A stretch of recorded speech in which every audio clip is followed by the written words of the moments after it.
আসসালামু আলাইকুম। ঐতিহাসিক জুলাই গণঅভ্যুত্থান দিবস আজ ৫ই আগস্ট বুধবার ২০২৪ সালের এই দিনে ছাত্র জনতার সর্বোচ্চ আত্মত্যাগ ও তীব্র প্রতিরোধের মুখে তৎকালীন আওয়ামী লীগ সরকারের পতন ঘটে। দেশ ছেড়ে ভারতে চলে যান সাবেক প্রধানমন্ত্রী শেখ হাসিনা। এর মাধ্যমে প্রায় ১৬ বছরের কর্তৃত্ববাদী শাসনের অবসান ঘটে। সারা দেশে রাষ্ট্রীয় মর্যাদায় দিবসটি পালিত হবে। জাতীয়ভাবে বিশদ কর্মসূচি নিয়েছে সরকার। বিভিন্ন রাজনৈতিক দল এবং সামাজিক সংস্কৃতি ও পেশাজীবী সংগঠন বিস্তারিত কর্মসূচি পালন করবে।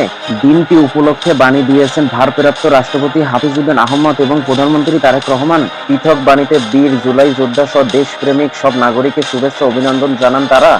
একই সঙ্গে জুলাই গণঅভ্যুত্থানের সব শহীদদের রুহের মাগফিরাত ও শান্তি কামনা করেন। ভারপ্রাপ্ত রাষ্ট্রপতি হাফিজউদ্দিন আহমদ তার বাণীতে জুলাই গণঅভ্যুত্থানে শহীদ ও আহতদের আত্মত্যাগ ও প্রত্যাশার বৈষম্যহীন গণতান্ত্রিক জবাবদিহিমূলক ও ইনসাফ ভিত্তিক বাংলাদেশ গঠনের জন্য দেশবাসীর প্রতি আহ্বান জানিয়েছেন। তিনি বলেন, আসুন মহান জুলাই গণঅভ্যুত্থানের চেতনায় উদ্বুদ্ধ হয়ে ঐক্যবদ্ধভাবে একটি গণতান্ত্রিক, ন্যায়ভিত্তিক ও মানবিক বৈষম্যহীন ও সুখী সমৃদ্ধ নতুন বাংলাদেশ গড়ে তুলি। একই সঙ্গে মহান স্বাধীনতা যুদ্ধ ও গণঅভ্যুত্থানের শহীদদের স্বপ্ন, আদর্শ ও আশা-আকাঙ্ক্ষা বাস্তবায়নে একযোগে কাজ করি। আন্দোলনের শহীদ ও আহত জুলাই যোদ্ধাদের যথাযথ সম্মান প্রদান, তাদের পরিবারের কল্যাণ, আহতদের চিকিৎসা ও পুনর্বাসন এবং জুলাই গণঅভ্যুত্থানে সংঘটিত সব হত্যাকাণ্ড ও মানবতা বিরোধী অপরাধের নিরপেক্ষ, সুষ্ঠু ও দ্রুত বিচার নিশ্চিত করার বিষয়ে আশ্বাস দেন ভারপ্রাপ্ত রাষ্ট্রপতি।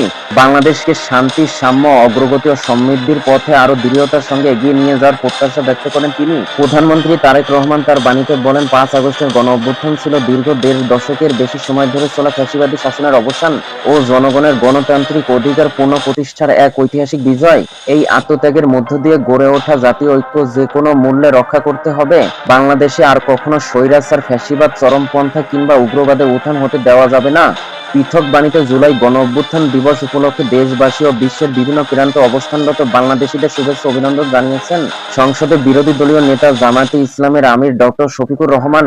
বিবৃতি দিয়েছেন বাংলাদেশ কমিউনিস্ট পার্টির সভাপতি কাজী সাজ্জাদ জহির চন্দন ও সাধারণ সম্পাদক আব্দুল্লাহ কাফি রতন।